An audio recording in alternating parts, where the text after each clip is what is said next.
بسم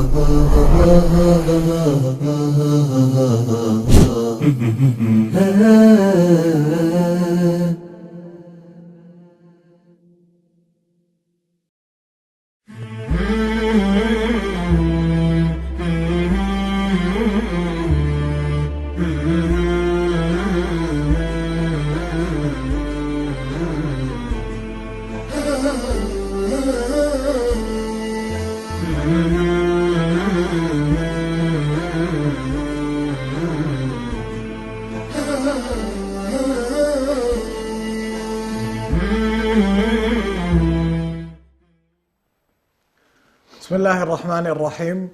الحمد لله حمدا لا يليق سوى بفضله، فهو ذو الإحسان والكرم. ثم الصلاة على المبعوث سيدنا ورحمة الخلق إذ كل الأنام ضمي. متابعينا ومشاهدينا الأفاضل في كل مكان، أهلا ومرحبا بكم في حلقة جديدة من حلقات برنامج فاسألوا أهل الذكر. بداية أيها الإخوة المتابعون في كل مكان، مضى شهر رمضان الكريم، فيا لائمي في الهوى يا لائمي في البكا زدني به كلفا، واسمع غريب أحاديثي وأشعاري ما كان أحسننا، والشمل مجتمع منا المصلي ومنا القانت القاري. شهر به يعتق الله العصاة وقد أشفوا على جرف من حفرة النار. مضى هذا الشهر الفضيل وتواردت بعد ذلك الأسئلة على الأذهان: هل تتوقف بعض العبادات أم يجب علينا أن نستمر فيها؟ للإجابة عن ذلك وأكثر يسرنا ويسعدنا أن نصحبكم مع فضيلة الشيخ الدكتور حسن سلمان. أهلا وسهلا بك دكتور. أهلا وسهلا، أهلا بك ومرحبا بالمشاهدين. حياك الله. نسأل الله سبحانه وتعالى أن يجعلنا ممن يديم العمل ويقيمه. آمين يا رب. بداية شيخنا السؤال الوارد: هل تنتهي بعض الطاعات وإقبالنا نحو العبادات إلى الله سبحانه وتعالى، أم أنه يجب على المرء المداومة في كل ما كان يفعله في هذا الشهر الفضيل؟ الحمد لله رب العالمين، والصلاة والسلام على رسول الله الأمين وعلى آله وصحبه أجمعين. أما بعد، يقول العلامة ابن القيم عليه رحمة الله في بعض كتبه، يقول: والناس في رحلة منذ أن خلقوا، ولا تحط الرحال إلا في الجنة أو النار. والناس كذلك مبتلون في هذه الدنيا، والبلاء يسع تقريبا فترة العمر كلها. يعني هذه الفترة التي أمدها الله للإنسان، كل إنسان له عمر معين منذ ميلاده إلى لحظة التحاقه بالآخرة ولقاء الله سبحانه وتعالى. هذه الفترة كلها فترة اختبار وفترة ابتلاء، والامتحان فيها مدته الزمنية هكذا. وبالتالي أي تقصير أو أي تراجع أو أي توقف فهو على حساب نجاح الإنسان في نهاية المطاف، إذا اعتبرنا أنه هذه هي الفترة وهذا هو الساعة الزمنية التي أنت ستكون فيها إن شاء الله في هذا الاختبار. الناس حقيقة يتفاوتون دائما في الامتحانات والاختبارات، منهم ما شاء الله من يكون أتى فعلا بكل قواه وذاكر وأنجز، وبالتالي يوم الامتحان يكون إن شاء الله من المفلحين الناجحين الفائزين. ومنهم من يقصر ويضيع الأعمار ويضيع كذلك الأوقات في غير طاعة الله سبحانه وتعالى. وبالتالي سؤال ماذا بعد رمضان حقيقة بالنسبة للمسلم الأصل أن لا يسأله. لماذا؟ لأن رمضان وغير رمضان المسألة واحدة، وهو أننا ما دمنا أحياء فالعبادة قائمة، وما دمنا أحياء فالأمر بالمعروف قائم، وما دمنا أحياء فالإيمان بالله والعمل الصالح موجود، كما قال الله سبحانه وتعالى في العديد من الآيات يؤكد هذا المعنى. يقول الله سبحانه وتعالى: واعبد ربك حتى يأتيك اليقين. ويقول الله سبحانه وتعالى أيضا واصفا المؤمنين بأنهم يعني والذين هم على صلاتهم دائمون وعلى صلاتهم يحافظون. ويقول الله سبحانه وتعالى عن عيسى عليه السلام أيضا وصفه كذلك بالديمومة، وصفه بأنه وأوصاني بالصلاة والزكاة ما دمت حيا. فالإنسان يعني علينا أن لا نكون رمضانيين كما يقال، يعني لا نكون فقط والله نعبد الله في رمضان ونتقاعس في غير رمضان، أو نترك الأعمال في غير رمضان. هذا حقيقة بالنسبة للمسلم الحق لا يرد عليه، لكن ممكن أن يرد السؤال في أنه والله هل سأستمر على نفس وتيرة رمضان من حماس، من اندفاع، من صلاة، من قيام ليل، من تراويح، من صيام كذلك في سائر أيام السنة، أم أني والله قد أقلل بعض. هذا ممكن يعني يرد على أهل الإيمان، لكن قضية أنه والله يكون الإنسان في قمته في رمضان ثم يكون لا شيء بعد رمضان، هذا على كل غير وارد. جميل. أيضا ما بعض العامة أو بعض من الناس من يتخذ قول أحمد شوقي بعد رمضان: رمضان ولا هاتها يا ساقي مشتاقة تسعى إلى مشتاقي، شعارا لهم، بحيث أنه انتهى رمضان وانتهى موسم العبادة، نرجع إلى ما كنا عليه مثلا، أو نرجع إلى الإسراف في المعاصي والذنوب. ما قولكم في هذا؟ طبعا للأسف الشديد الناس في موضوع التعبد نوعان: نوع يقبل على الله سبحانه وتعالى محبة وخوفا ورجاء يقوده إلى الله ذلك، وبالتالي لا يلعب ضغط المجتمع في مواقفه وفي تدينه. ومن الناس من يضغط عليه المجتمع وتضغط عليه العادات وتضغط عليه الأعراف، فيصوم مع الناس، فإذا انتهى رمضان انتهت معه حالة التعبد. نعم. للأسف الشديد من يتخذ مثل هذا الشعار قد يكون هذا على كل على سبيل أحمد شوقي، قد يكون قالها على سبيل أنه هو خلاص ينطلق في أمور أخرى، لكن لو أخذت بظاهرها فالبيت فعلا إشكال، وهو أنه كيف الإنسان يصوم رمضان ثم يختم بعد ذلك عيده بأن يكون مشتاقة تسعى إلى مشتاق. هذه على كل واحدة من الإشكالات الكبيرة جدا، وهو يعني يناقض قول الله سبحانه وتعالى: وإني لغفار لمن تاب وآمن وعمل صالحا ثم اهتدى. قال ابن بطة عليه رحمة الله: اهتدى لازم على هذه الأوضاع، لازم على التوبة والاستغفار والعمل الصالح والإيمان إلى أن يلقى الله سبحانه وتعالى. فالذي ينقطع في الطريق كأنه ما اهتدى، كأنه لم يهتدي، وبالتالي هذه واحدة من الإشكالات الكبيرة التي تحتاج إلى أن يصحح الإنسان أولا مفهوم العلاقة مع الله سبحانه وتعالى، ثم أيضا مفهوم العبادة، ثم أيضا مفهوم الاستمرار في العمل ودوامه وعدم الانقطاع فيه، لأن الله سبحانه وتعالى جعل هؤلاء الذين يداومون هم الذين يصلون إلى الله سبحانه وتعالى غير منقطعين، أن هنالك القواطع، هنالك العوائق، هنالك العوائد، هنالك الخوادع، هذه كلها مما تقطع عن الله سبحانه وتعالى، تقطع على السائر الله سبحانه وتعالى عن سيره. وبالتالي هذه الشعارات التي تؤدي بنا في نهاية المطاف إلى الخروج عن النهج المرسوم لنا في حياتنا، هذه كلها من تلبيس الشيطان ومن نزغاته. وبالتالي نحن نقول رمضان موجود وشوال موجود، وكلنا الله سبحانه وتعالى قال لنا كونوا ربانيين، كونوا ربانيين، ولم يكن لنا يقول لنا الله سبحانه وتعالى كونوا رمضانيين مثلا، يعني نعم. لم نكن مأمورين بذلك. وبالتالي العبادة لا تقف عند رمضان، بل هي أدينا فيه فريضة من الفرائض، ولكن سنظل مواصلين في باقي الأعمال، وهي كثيرة جدا وتسع أعمارنا وتسع أوقاتنا، ولكن نحتاج إلى العزيمة والإصرار والتمسك إن شاء الله بما كان عليه النبي صلى الله عليه وسلم. جميل. يسأل السائل أو يتبادر إلى الذهن شيخنا: لماذا يجب علينا المداومة على العمل الصالح؟ أحسنت. مسألة المداومة على العمل الصالح أول لها علاقة بما ذكرت من قضية العلاقة مع الله. نحن في علاقة مع الله سبحانه وتعالى، والله عز وجل أراد لنا أن تكون علاقتنا معه مستمرة، ليست علاقة منقطعة، هي على الدوام. وكلمة الدوام سبحان الله هكذا تعني، هي فيها فراغات ولكنها غير منقطعة. فمثلا الله لما قال على صلاتهم دائمون، أو يعني الإشارة إلى قضية الدوام في العبادة والاستمرار فيها، فستلاحظ بأن في محطات ولكنها متصلة ببعضها، وهكذا شأننا في الحياة. يعني نحن الآن في 5 صلوات نحن نداوم عليها، لكن تجد أن بينها فواصل، هذه هي مسألة الدوام. فنحن مثلا الله سبحانه وتعالى ربط موضوع محبته بدوام العمل، ربط محبة الله سبحانه وتعالى بدوام العمل، وربط الثبات أيضا على هذه الطريقة على نهج النبي صلى الله عليه وسلم بدوام العمل. يثبت الله الذين آمنوا في الحياة الدنيا، ويثبت الله الذين آمنوا بالقول الثابت في الحياة الدنيا وفي الآخرة. هذا التثبيت واحدة من عوامله الأساسية أن الإنسان يداوم على ما كان عليه. النقطة الثالثة أيضا جعل الله سبحانه وتعالى دخول الجنة والنجاة من النار مرتبط كذلك بأن الإنسان كان مداوما على فعل الخيرات ولم يكن منقطعا فيها.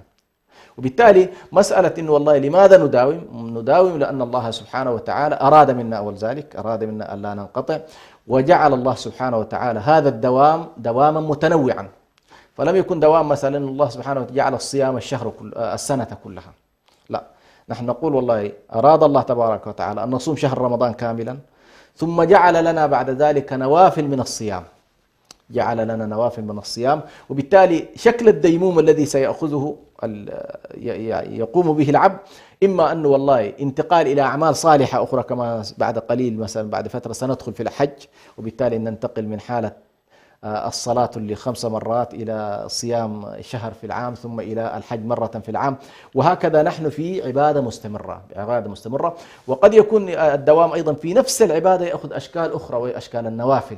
فكان النبي عليه الصلاة والسلام لو عددت مثلا ما كان يصومه عليه الصلاة والسلام، صيام الاثنين والخميس، والصيام مثلا الثلاث البيض، وصيام مثلا العشر الأول من ذي الحجة، وصيام يوم عرفة، فالنبي صلى الله عليه وسلم كان دائما الاستمرار في النوافل. فمن أراد مثلا أن يكون والله صفة الصيام التي اكتسبها في شهر رمضان عليه كذلك أن يواصل بعد ذلك. مثلا عندنا الآن الست من شوال، هذه واحدة من النوافل البعدية، أشبه بالنوافل البعدية لرمضان. فنحن محتاجين إلى أن نستمر في العمل مطلقا، والعمل في نوع معين وهو موضوع الصيام بنوافله، لأن كل ذلك إن شاء الله مما يعني يعوض الله تبارك وتعالى به الواجبات عند خللها أو النقص فيها. عندما توزن الحساب الحقيقي سيكون على الواجبات وعلى الفرائض وعلى المحرمات، تأتي النوافل كمعضدات وكشيء مكمل لما نقص من واجباتك. وبالتالي الاستمرار، باختصار شديد، موضوع الاستمرار مرتبط بعلاقة الإنسان مع الله سبحانه وتعالى، فيها القوة وفيها المحبة وفيها الرجاء وفيها الاستعانة والتماس القوة من الله سبحانه وتعالى. فلا أحد يرغب في أن تنقطع صلته مع الله سبحانه وتعالى. يعني نحن لما نقول إياك نعبد وإياك نستعين، هذا الشعار الذي نكرره صباح مساء في سورة الفاتحة 17 مرة في الفرائض، هو عهد بيننا وبين الله سبحانه وتعالى على أن نعبده وأن نستعين به. فالحياة تحتاج منا إلى استعانة، والعبادة تحتاج منا إلى استعانة، وكل ذلك لا يكون إلا بمداومة الأعمال الصالحة والارتباط مع الله سبحانه وتعالى. طيب ماذا عن الثبات شيخنا؟ هل له علاقة بالاستمرار؟ هل نقدر نقول كيف يثبت الإنسان على الطاعات في حياته؟ هو بلا شك الله عز وجل يقول والذين اهتدوا زادهم هدى، الذين اهتدوا زادهم هدى. فمن الأشياء التي ربما أحيانا تدل على أنه والله فعلا هل الإنسان ثابت أم أنه غير ثابت، هذه الاستمرارية. بعض الناس وصل بفضل الله سبحانه وتعالى إلى مرحلة الطمأنينة، مرحلة النفس المطمئنة.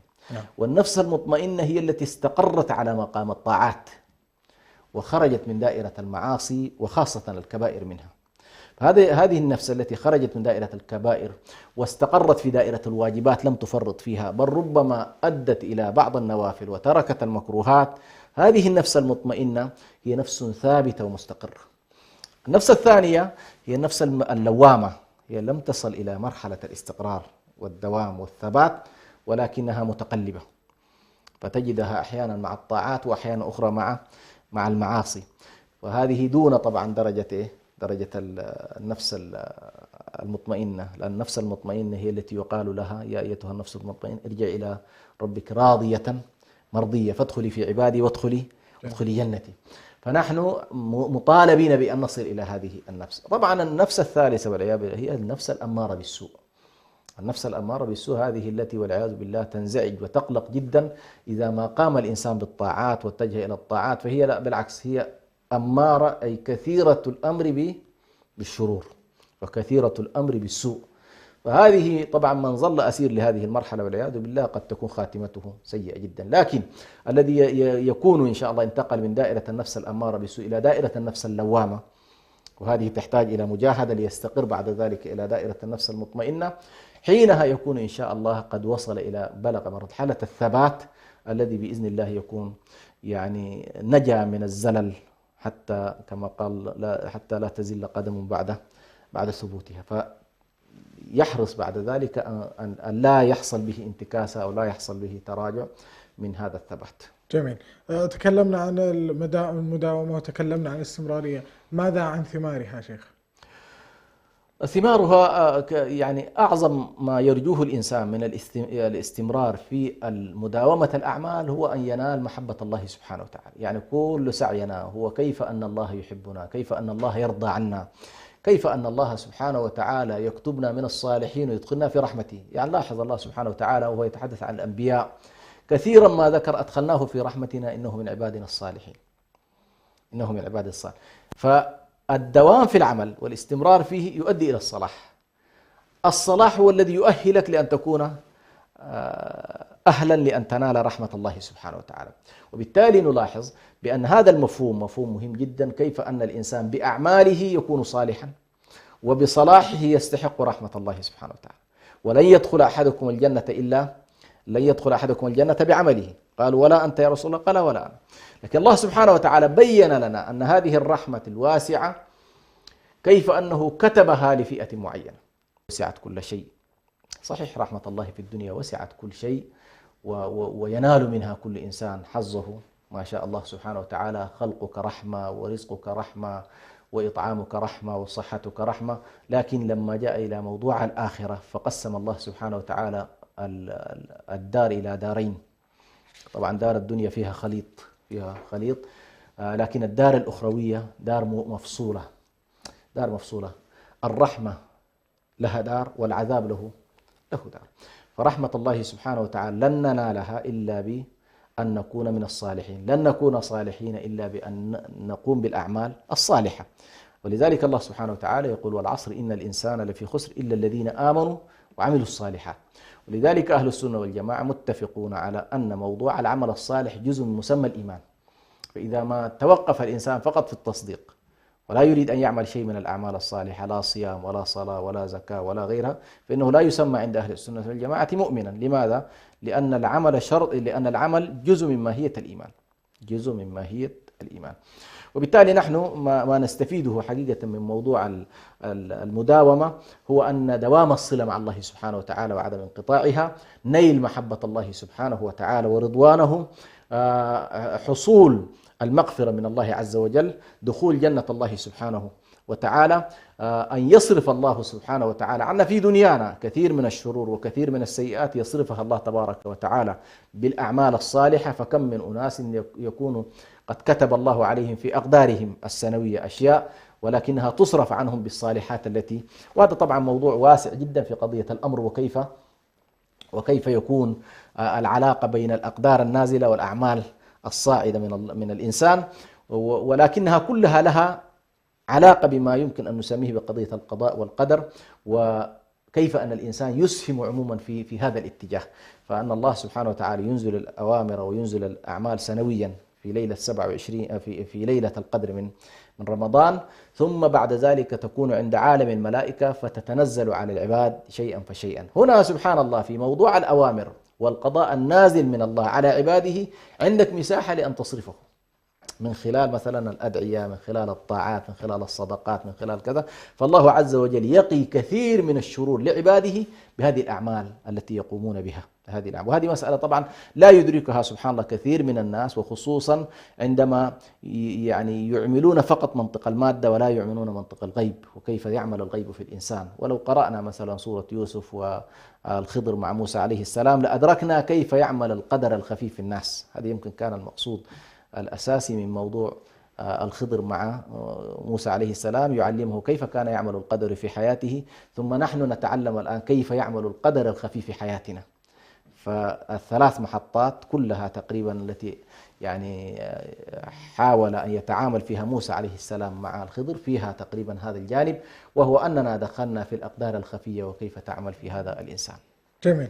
ماذا عن ساعة فساعة؟ هل ممكن لهذا الأسلوب أن يتعارض مع الاجتهاد والمداومة في عمل الطاعات أم لا؟ لا يتعارض. هي مسألة الساعة فساعة هي مراعاة حال النفس البشرية. أحيانا تكون في حالة ملل وأحيانا تكون في حالة نشاط. هذه طبيعة النفس البشرية. عندما تكون في حالة النشاط يقول لك الشارع اغتنم هذه اللحظة، وعندما تكون في حالة فتور لا تدخل إلى محطات المعاصي. يعني لو ضبطت ساعة فساعة بهذا الشكل، بحيث والله لا يرتمي الإنسان في الساعة التي هو يظن فيها أنه خرج من الجدية أو من النشاط إلى حالة الفتور، لا يذهب إلى ما يسخط الله سبحانه وتعالى.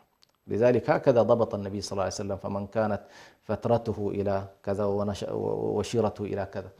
فنحن مثلا مأمورين بأن يكون لحظة النشاط نغتنمها ونكتسبها ونحاول أن نعزز منها، واللحظة التي نفتر فيها الله سبحانه وتعالى يعني يرحمنا إن شاء الله بما كان من أعمال سابقة. جميل.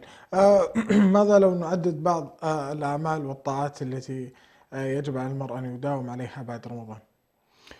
هو حقيقة لا يوجد عمل بعينه يمكن أن يستثنى مما كان في رمضان. لا يوجد عمل يمكن أن يستثنى. فأنت مثلا مطالب بأن تداوم على الصلوات، مطالب بأن تداوم على شيء من قيام الليل، مطالب بأن تداوم مثلا على شيء من الصيام كنوافل.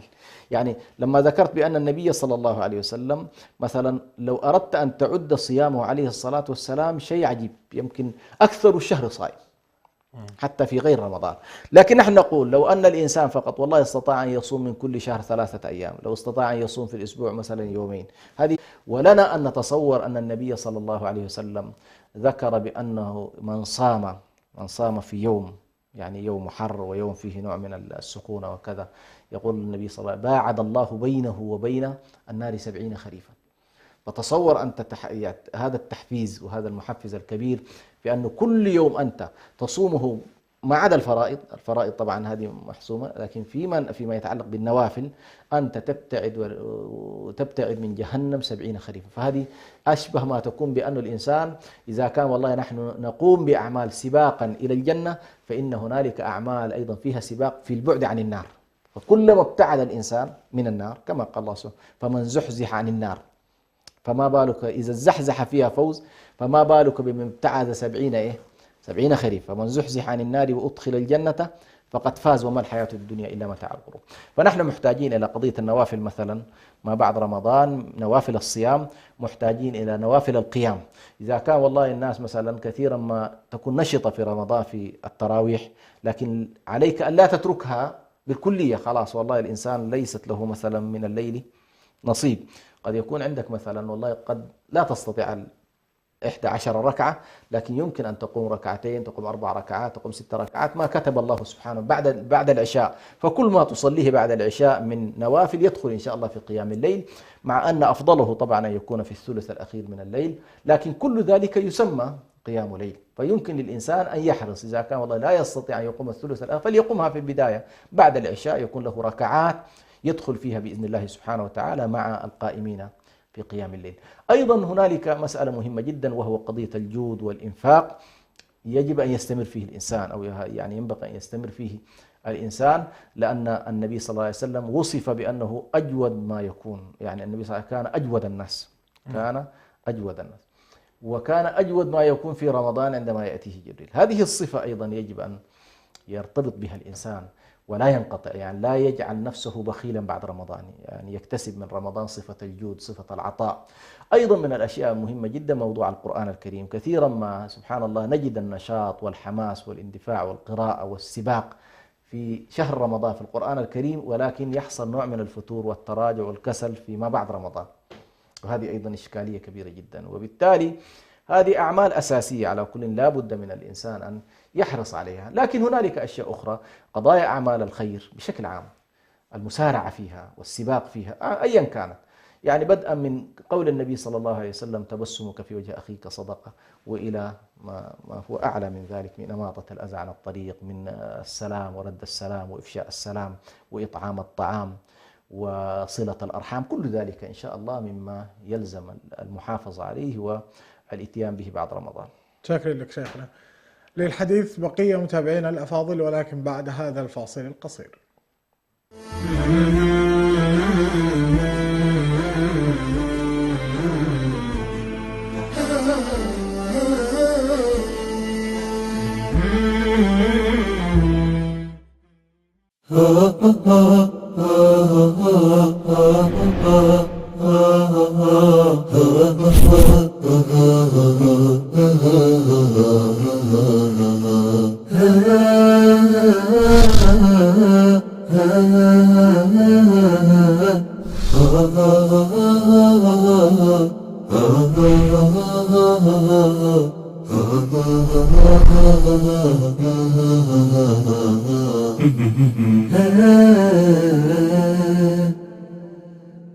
إنا أنزلناه في ليلة القدر اقرأ باسم ربك الذي خلق لنسفعا بالناصية والضحى والليل إذا سجى ما ودعك ربك وما قلى ألم نشرح لك صدرك لا أقسم بهذا البلد ووالد وما ولد وفرعون ذي الأوتاد وسيجنبها الأشقى عبس وتولى أن جاءه الأعمى وما يدريك لعله يزكى.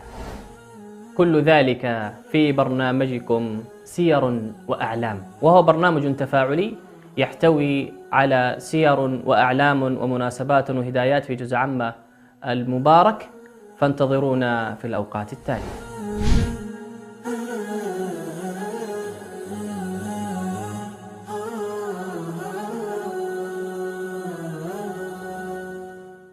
وهذا البرنامج يتناول تاريخية اللغة العربية في مر العصور والدهور، ومن حيث نهضتها وانتشارها. كان العديد من جهابذة العربية من أصول غير عربية تنوعت بين الفارسية والرومية وصولا إلى بربر المغرب العربي.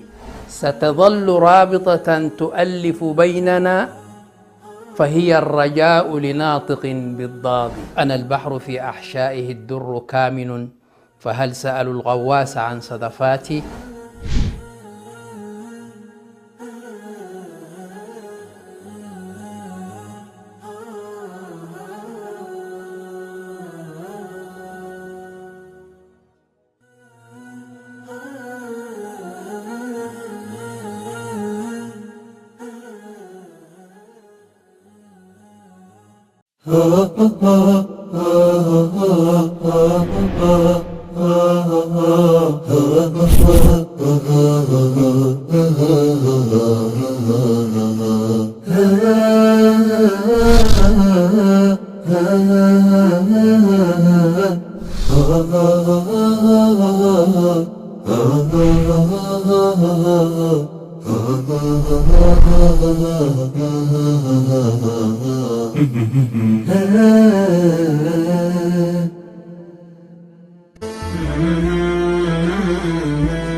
عدنا لكم متابعينا الأكارم بعد هذا الفاصل القصير. نرحب بك مجددا دكتور حسن، حياك الله. يقال في الأدب العربي أن الإنسان ابن بيئته، فما هو أثر البيئة على الإنسان في الأعمال الصالحة؟ موضوع أثر البيئة طبعا معروف ولا ينكر، لكنه ليس طبعا هو الشيء الوحيد الذي يحكم الإنسان، وإلا لو قلنا بأن البيئات هي حاكمة على تصرفاتنا وعلى حياتنا ربما لما استقام لنا شيء يعني. لكن البيئة مؤثرة ولها عموما يعني واحدة من العوامل التي تؤثر في سلوك الإنسان فيه. لكن الشريعة جاءت لتجعل الإنسان يعمل على تحدي كل ما هو يعني سواء كان بيئات أو شرور نفس أو تحديات مجتمع. هو مطالب على كل أن يحمل نفسه على الاستقامة، لكن تبقى بعد ذلك كما ذكرت لا ينكر تأثير البيئات على الناس. لكن بالنسبة لنا إيش كان السؤال؟ معلش. أثر البيئة على أثر البيئة هو بلا شك مثلا لو قلنا بأن البيئة التي يكون فيها التفاعل الإيماني والنشاط الإسلامي والشباب الذي يعني يتجول فيما بينه ويتحرك في أن يحمل بعضه بعضا على طاعة الله سبحانه وتعالى، وجود المراكز الإسلامية، وجود المساجد النشطة، بطبيعة الحال يجعل الإنسان نشطا. المجتمعات المسلمة ببيئتها العامة تحمل الإنسان على أن يكون نشطا. المجتمعات غير الإسلامية تحتاج إلى عزيمة أكثر، وتحتاج إلى وضع ربما يعني لأن البيئة ليست في صالحك ولا تعمل بطبيعة الحال في صالحك، فهنا يكون سبحان الله الإنسان دائما في كسل وفي نشاط، ليس هنالك ما يشجعه على الأقل وما يحرك. فأنت مثلا عندما ترى والله الجيران الأصحاب الناس كلها متجهة مثلا إلى المساجد، ستجد نفسك هنالك محفز لأن تذهب مع الناس.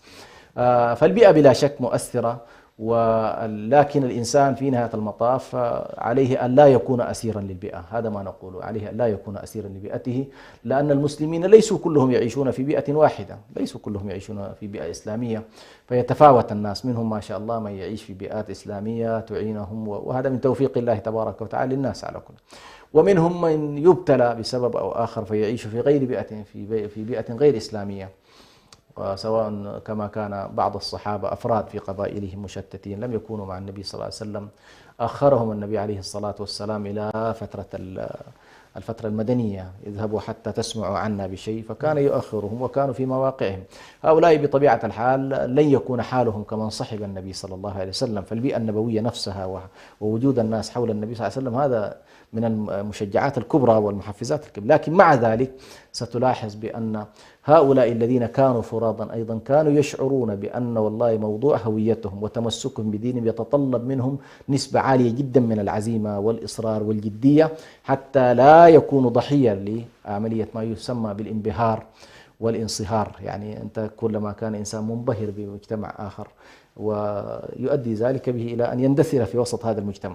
فأحيانا سبحان الله البيئة نفسها، البيئة التي نسميها نحن بيئة غير مواتية، قد يحولها الإنسان إلى بيئة مواتية لو أنه تعامل بها، مثلا تعامل مع منطق القرآن المكي. منطق القرآن المكي هو البنية الصارمة في الإنسان. ربما سنلاحظ في البيئة المدنية فيها نوع من التسامح، فيها نوع من يمكن تقرأه في إطار الارتخاء العام، لكن لأنه خلاص ضمنت الهوية، قامت الدولة، المجتمع الإسلامي لا يخاف من الذوبان، فكثير من القضايا سبحان الله تلاحظ بأنها شرعت في هذه البيئة. ومنها الآن ربما كثير من الناس لا يستوعبها، مثلا يقول لك والله الشريعة أباحت زواج الكتابية مثلا، أو أباحت أن أكل طعام كذا.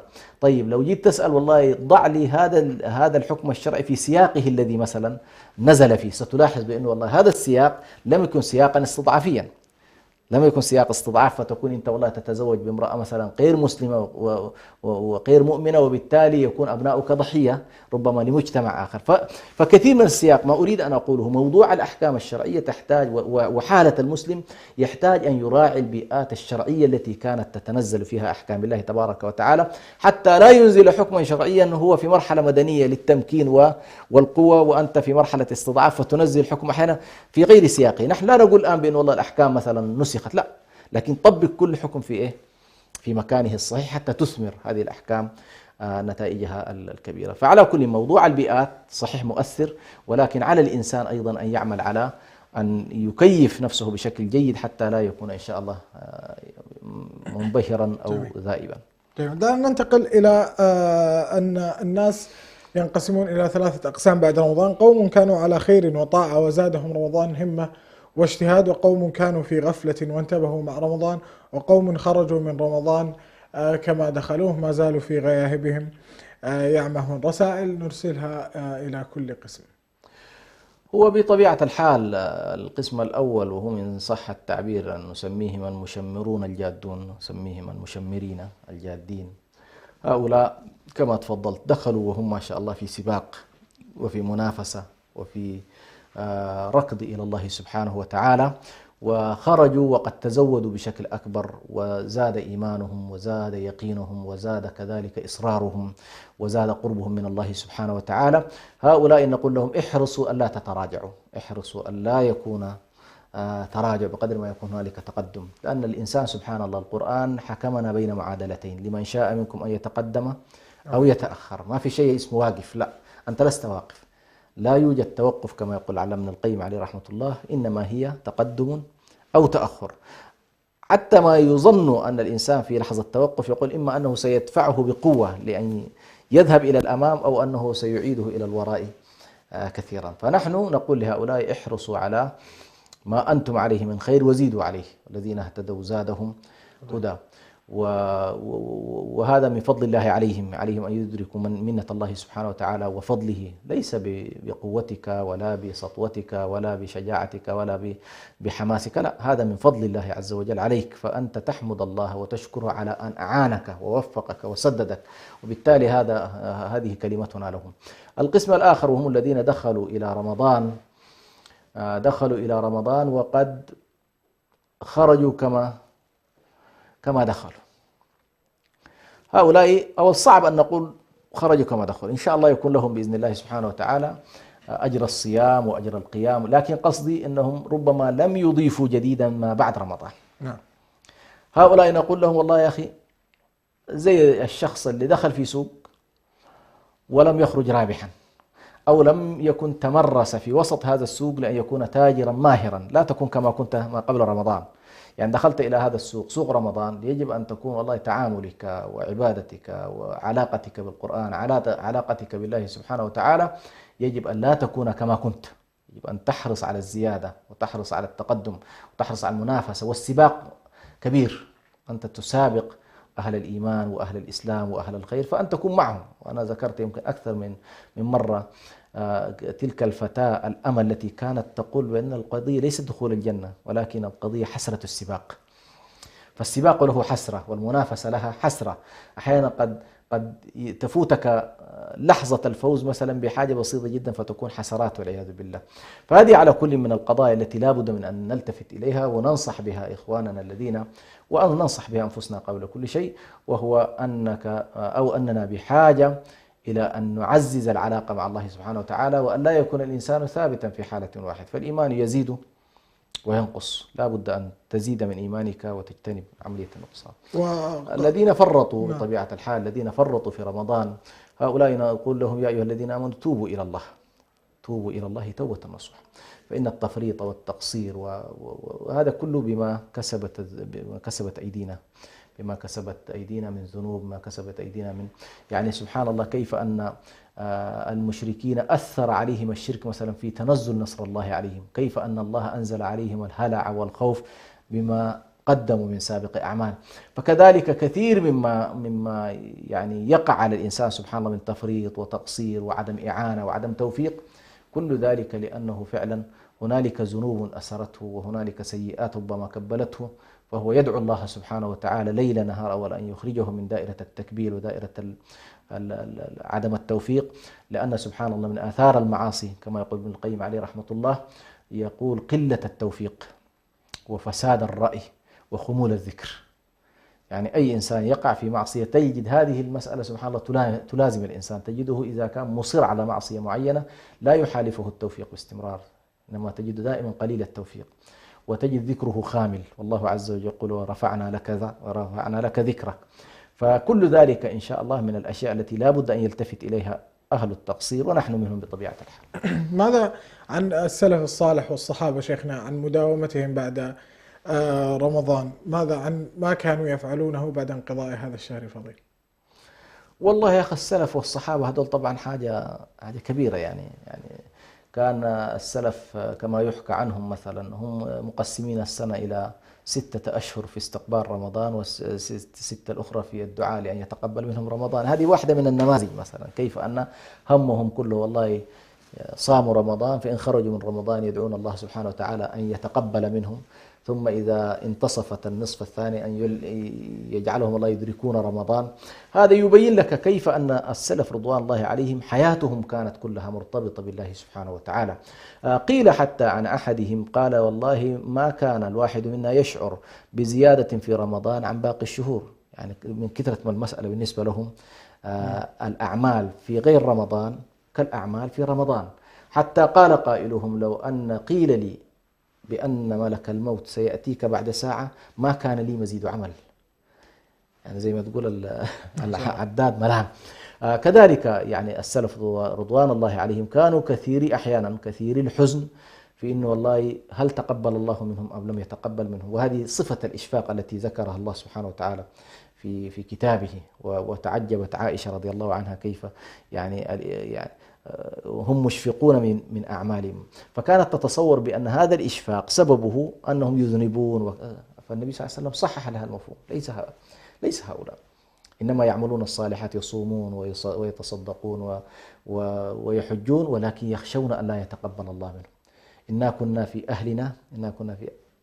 أهلنا مشفقين، إنا كنا قبل في أهلنا مشفقين. هذا الإشفاق، صفة الإشفاق أيضا كانت صفة ملازمة للسلف رضوان الله عليهم. فالشاهد على كل فيما يتعلق بالسلف وحياتهم ما بعد رمضان لم تكن كما نحن عليه الآن، من حيث الانتقال الكبير. تجد أنه والله الحياة كلها ما شاء الله في رمضان طاعات، وإذا خرجنا من رمضان تزداد مساحة. السلف ليسوا بهذا الشكل، لكن بطبيعة الحال فيهم كذلك أيضا السابقون، وفيهم من هم دون ذلك، لكن أحوالهم بطبيعة الحال كانت قدوة وكانت أسوة، وكان رسول الله صلى الله عليه وسلم هو قائدهم، وبالتالي كانوا أكثر يعني التصاقا بهديه عليه الصلاة والسلام.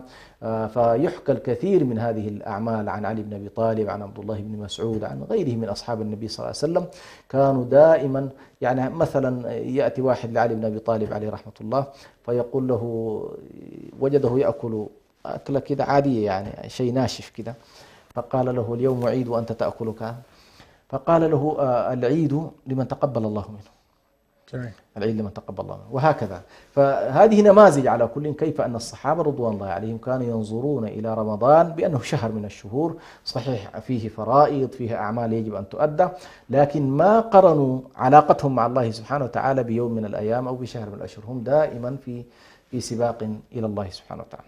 جميل. هل هناك علامات وإشارات تدل على قبول العمل من الله سبحانه وتعالى للعبد؟